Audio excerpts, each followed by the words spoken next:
My parents tried to force me into paying for my sister's entire wedding, so I walked away silently, and what happened next shattered their control. I'm a 27-year-old guy, and for as long as I can remember, I've been the easy one in my family, the child who didn't need much, didn't ask for much, and didn't cause problems. That label followed me everywhere, like it was supposed to be a compliment, but it never felt like one. It felt like a quiet assignment I never agreed to. My parents loved to talk about my younger sister. She was the dreamer, the emotional one, the future bride they were always so proud of. At family dinners, they'd smile at her plans and excuse her messes, while sliding worried looks in my direction whenever bills came up. No one ever said it directly, but it was understood. I'd handle it. I always did. Growing up, I learned early that sacrifice didn't require permission in my house. My dad used to say, "You're strong, you get it," whenever something needed fixing, financially or emotionally. My mom would add, "Your sister just feels things more deeply," like that explained why she was protected while I was expected to absorb the impact. I started working part-time jobs as a teenager, stacking shifts after school, saving whatever I could. When my parents noticed, they didn't say they were proud the way you imagine parents would. Instead, they'd say things like, "See? You're responsible," or, "We never worry about you." It sounded like praise, but it landed like pressure. Meanwhile, my sister missed payments, overspent, and shrugged it off with a laugh. If I ever brought it up, my mom would sigh and say, "She's just stressed," or, "She's sensitive, don't make it worse." Consequences never stuck to her. They slid off and landed on me. I didn't resent her back then. I told myself this was just how families worked. Someone had to be the stable one, and apparently that was me. I believed it, too, right up until the day wedding talk entered the room and I realized this dynamic wasn't just emotional anymore. The night my sister announced her engagement, the entire atmosphere in our house shifted in a way I still can't fully explain. We were sitting around the kitchen table, plates half cleared, when she held up her hand and smiled through tears. My parents froze for a second, then erupted, my mom crying, my dad already talking about venues like the decision had been waiting years to be unlocked. I remember watching it all from my chair, the overhead light buzzing softly, the smell of leftover food still hanging in the air, and feeling like I'd suddenly become invisible. Everything was about her. Her happiness. Her big day. Her future. I told myself that was normal. That's what engagements do, they take over a room. At first, it was harmless excitement. My mom started a group chat. My dad joked about guest lists and how fast time flies. My sister talked about dresses and colors, her voice rising with every idea. Then the comments started drifting in sideways. "Weddings are so expensive now," my mom sighed one night, scrolling on her phone. "Families really have to come together," my dad added, glancing at me like it was casual. No one asked me anything directly. They didn't need to.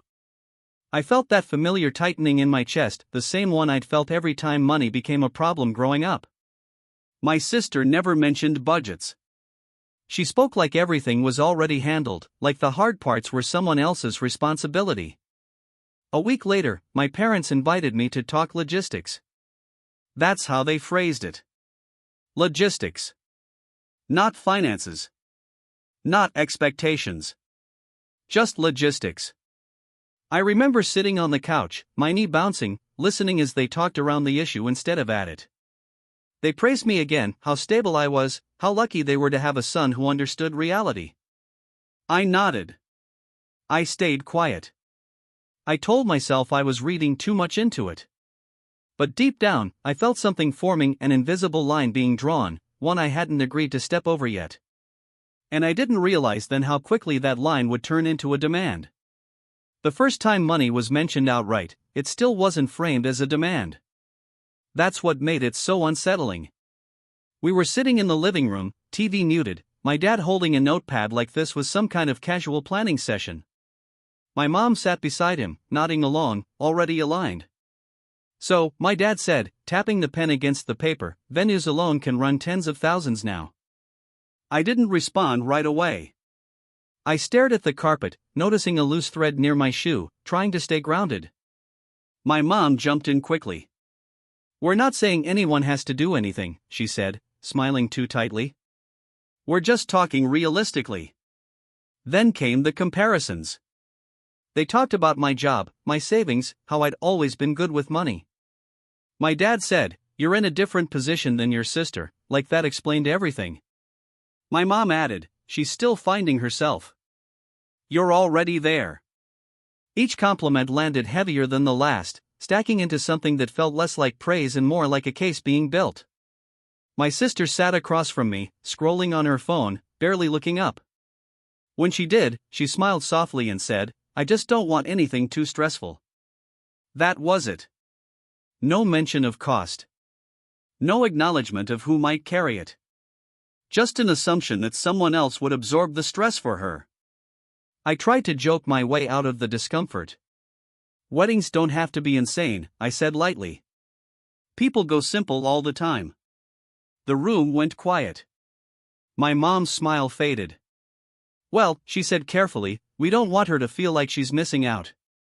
I felt that familiar tug of guilt, the one I'd been trained to feel whenever I suggested limits. No one said my name. No one asked me directly. But the expectation was sitting there between us, heavy and unspoken. That night, driving home, my hands gripped the steering wheel tighter than usual. I kept replaying the conversation, realizing something had shifted. The question wasn't if I'd be involved anymore. It was how much. By the time the next conversation happened, the tone had changed completely. There was no pretending anymore. My parents invited me over again, this time with paperwork spread across the dining table, printed venue quotes, catering estimates, floral packages highlighted in yellow. It felt less like a discussion and more like a presentation I hadn't agreed to attend. My mom slid a page toward me and said, "We broke it down to make it clearer." Clearer. That word stuck with me. I scanned the numbers and felt my stomach drop. These weren't small contributions. This was most of the wedding. When I looked up, my dad was already watching my face, like he was gauging resistance. "We're not asking you to pay for everything," he said quickly, then paused. "Just the bigger parts." I asked, carefully, where they were planning to get the rest of the money. My mom waved her hand dismissively. "We'll figure that out later," she said. "What matters is locking things in." My sister sat beside her, nodding along, talking about how this venue had always been her dream. "It just feels right," she said, eyes shining. She talked like the decision had already been made, like my role was just to sign off on it. When I hesitated, my dad sighed. "This isn't about numbers," he said. "It's about family showing up." My mom added, "You know how much this means to her." I felt cornered. Every instinct in me was screaming that this was too much, too fast, too assumed. But the second I voiced even mild concern, the air shifted. My hesitation was treated like betrayal. My practicality was reframed as coldness. "You've always stepped up," my mom said softly. "Why would this be different?" That question followed me home, echoed in my head as I lay awake staring at the ceiling. I realized something terrifying then: this wasn't a request anymore. In their minds, my money was already spent. And I was running out of space to say no without consequences. After that meeting, the pressure stopped being subtle. It crept into everything. Phone calls that used to be casual turned heavy, loaded with sighs and pauses meant to make me fill the silence. My mom would call just to check in, then somehow steer the conversation back to how stressed my sister was, how fragile she'd become since planning started. "She barely sleeps," my mom said one night, her voice low and worried. "I don't know how she's holding up." I sat on my couch, lights off, staring at my reflection in the dark TV screen, feeling something twist in my chest. Somehow, her stress was already becoming my responsibility. My dad took a different approach. He reminded me of the past. "We sacrificed a lot for you," he said firmly. "We always made sure you had what you needed."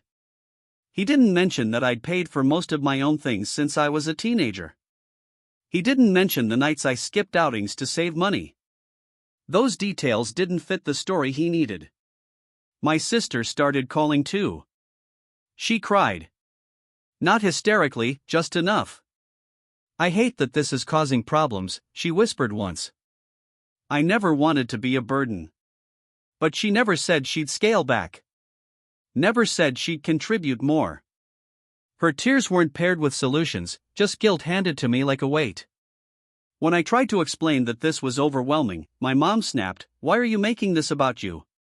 That question hit harder than anything else. I started wondering if I really was selfish. If setting limits meant I was cold. If love was supposed to feel this uncomfortable. The messages became more frequent. Reminders. Updates. Deadlines. Each one chipped away at me.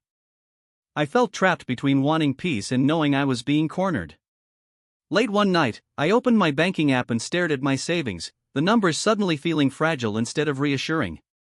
My hand shook slightly as I locked my phone.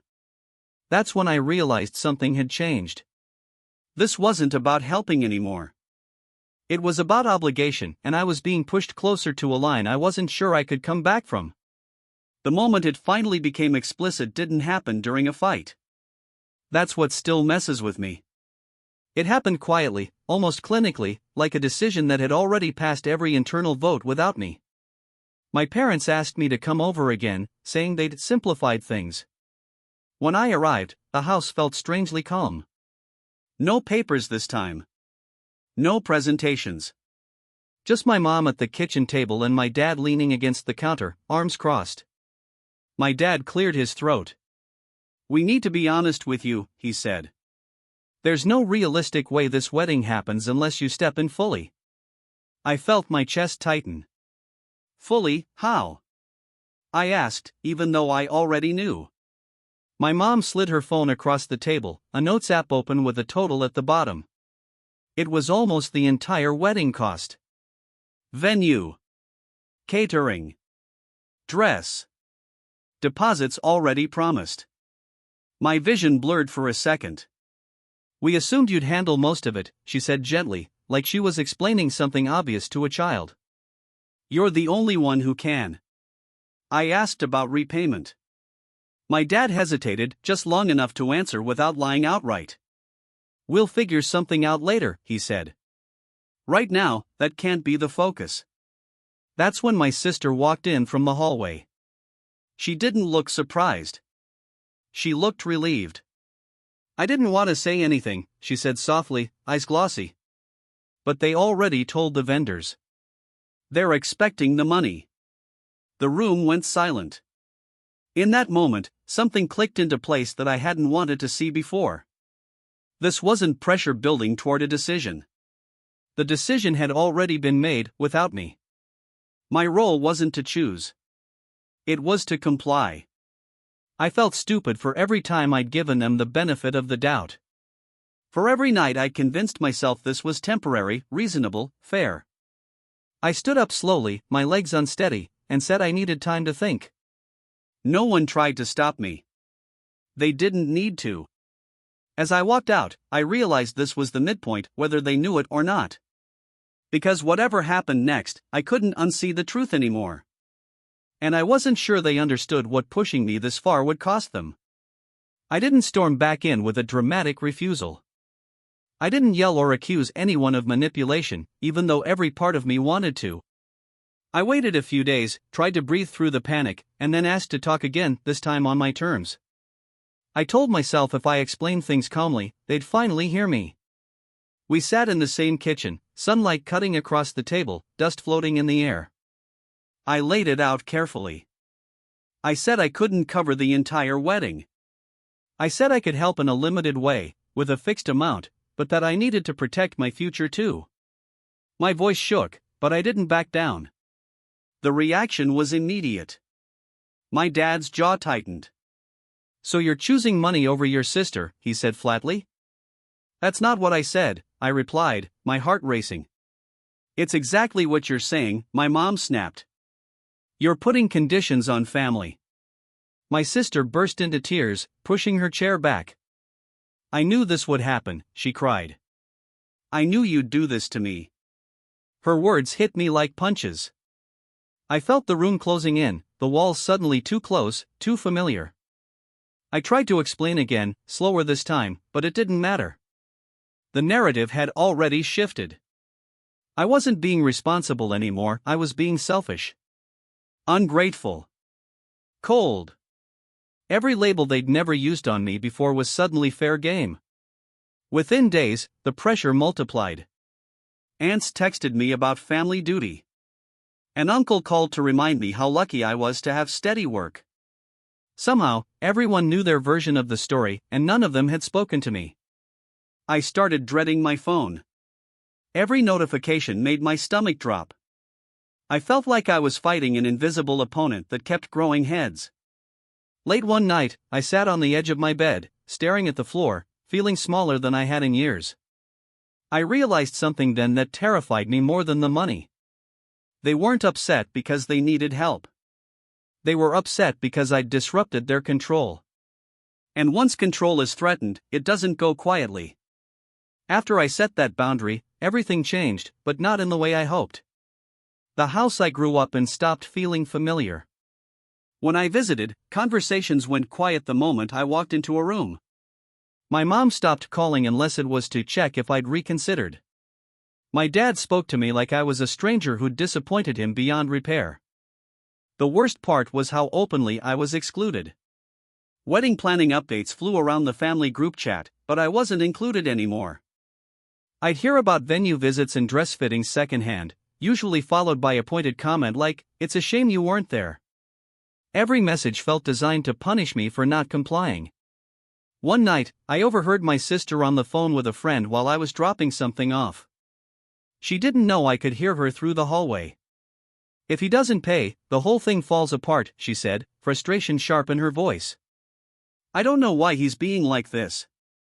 Something inside me cracked then. I wasn't her brother in that moment, I was a problem to be managed. I started questioning everything. Maybe I was the villain. Maybe family really did mean giving until there was nothing left. The guilt ate at me constantly. I stopped sleeping well. I lost weight without trying. Even work felt distant, like I was moving through it underwater. The breaking point came during a family dinner I almost didn't attend. Halfway through, my dad looked at me and said, in front of everyone, "It's amazing how fast someone forgets where they came from once they're doing well." No one defended me. Not one person. I excused myself and sat in my car afterward, hands on the steering wheel, staring at nothing. My chest hurt in a way that felt physical, like grief. That was the lowest point, realizing my value in this family was conditional, and I'd failed the test. I didn't cry. I didn't call anyone. I just sat there, knowing something inside me had finally shut off. And whatever came next, I couldn't keep sacrificing myself to stay loved. After that night, I stopped trying to explain myself.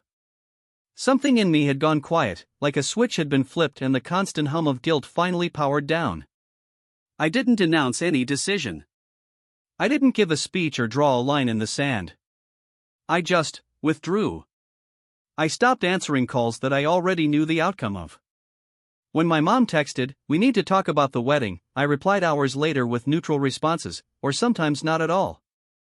My dad left voicemails that sounded increasingly irritated, then increasingly concerned. I listened to them once, then stopped pressing play. Instead, I focused on things I could control. I met with a financial advisor for the first time, something I'd been putting off because I was always helping someone else. I moved money into accounts that required more effort to access. Every small step felt both empowering and terrifying, like I was betraying some unspoken rule. The silence didn't go unnoticed. "Why are you being distant?" my sister texted one afternoon. "I just need space," I replied. "Well, your space is kind of ruining everything," she shot back. I stared at that message for a long time. Ruining everything. Not hurting her. Not overwhelming her. Ruining everything. I realized then how deeply the narrative had been set. My role was to provide, and without that, the entire structure collapsed. Family gatherings stopped including me. Plans were made without asking if I was free. It was subtle, but intentional. They wanted me to feel the absence. They wanted me to come back apologetic. But instead of breaking, I felt something else growing. Clarity. For the first time, I wasn't negotiating my worth. I wasn't explaining my boundaries. I was simply existing without permission. And while I didn't know exactly what would happen next, I knew this much: they were about to find out what their plans looked like without my wallet attached. That realization sat heavy but strangely calm in my chest as everything moved toward consequences I didn't create. It didn't take long for the cracks to show once my money was no longer quietly holding everything together. At first, I heard about it indirectly: an aunt mentioning how stressed my parents seemed, a cousin casually asking if I'd sorted things out yet. I stayed quiet. I didn't correct anyone. I just listened. Then the call started again, but this time the tone was different.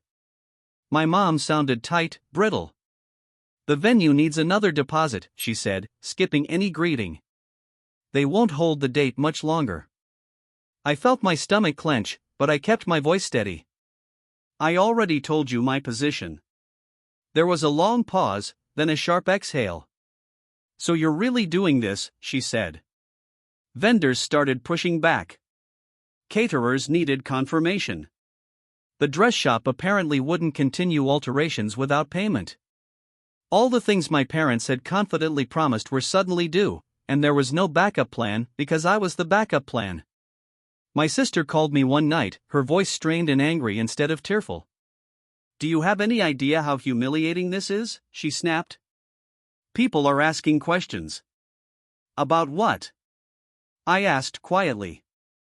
"About why things are changing," she said. "About why our family can't afford what we said we could." That word, "we," hit me hard. I wasn't part of this "we" when decisions were made, but now I was responsible for the fallout. My dad tried a different tactic. He showed up at my place unannounced, standing stiffly in the doorway. "This is getting serious," he said. "You're putting us in a bad position." I looked at him and realized something had flipped. For the first time, they were reacting instead of directing. I told him I wasn't changing my mind. I didn't justify it. I didn't soften it. As he left, his shoulders tense, I felt a strange mix of guilt and relief. The wedding they'd built on my silence was unraveling. And without my consent to prop it up anymore, the truth was finally starting to surface. The final confrontation didn't happen the way I imagined it would. There was no shouting match, no dramatic breakdown where everyone suddenly understood my side. Instead, it happened on a quiet afternoon when my parents asked me to come over one last time. The words alone told me they were running out of leverage. When I walked in, the house felt heavy. No wedding magazines. No excited chatter. Just tension sitting in every corner. My sister was there too, arms crossed, eyes red but dry, like she'd already cried herself empty. My dad started talking immediately. "We never thought you'd take it this far," he said. "This was supposed to be temporary." I asked him, calmly, when exactly it had been temporary. He didn't answer. My mom tried a softer approach. "You know we didn't mean to hurt you," she said. "We just assumed you'd help, like you always do." That sentence landed harder than any accusation. Assumed. Not asked. Not discussed. I finally said everything I'd been holding back. I told them how it felt growing up as the safety net instead of a child. How every compliment came with an expectation attached. How this wedding wasn't the problem, it was just the moment I stopped complying. My sister interrupted, voice sharp. "So you're punishing me for being loved?" "No," I said, meeting her eyes. "I'm choosing not to punish myself anymore." The room went quiet. No one argued. No one apologized either. But I could see it in their faces, the realization that guilt no longer worked. I stood up, told them I loved them, and that I wasn't changing my decision. I didn't ask for understanding. I didn't negotiate terms. As I walked out, I felt lighter than I had in months, even though I knew this wasn't over. Because once control slips, people don't panic, they scramble. And I was about to see what happens when they finally have to face consequences without me absorbing them. The weeks after that confrontation were quieter than I expected, and that silence said more than any argument ever could. My parents stopped calling. Not dramatically, not angrily. Just stopped. The group chats went dead. Updates about the wedding disappeared completely, like the topic itself had been erased to avoid acknowledging what it had turned into. I eventually heard through a cousin that the wedding still happened, but not the way my parents had planned. Smaller venue. Fewer guests. A lot of things quietly adjusted. No one told me directly. I wasn't invited. And oddly enough, that hurt less than I thought it would. What did hurt was realizing how easily they moved on once my usefulness was gone. There was no follow-up conversation about how I felt. No apology. No attempt to rebuild anything beyond surface-level peace. It made one thing painfully clear: my value to them had always been tied to what I provided, not who I was. At the same time, something unexpected happened. I started sleeping better. My chest didn't feel tight all the time. I spent money on myself without immediately feeling guilty. I planned real plans for my future without mentally subtracting what I'd eventually be asked to give up. One night, months later, my mom sent a short text, "Hope you're doing well." I stared at it for a long time before replying, "I am." And for the first time, that wasn't a lie. I don't know what my relationship with my family will look like long term. Maybe distance is permanent. Maybe it's temporary. What I do know is that walking away didn't destroy me the way they implied it would. It shattered their control instead. And in the space where obligation used to live, I finally found something I'd never been allowed to have before: peace, on my own terms.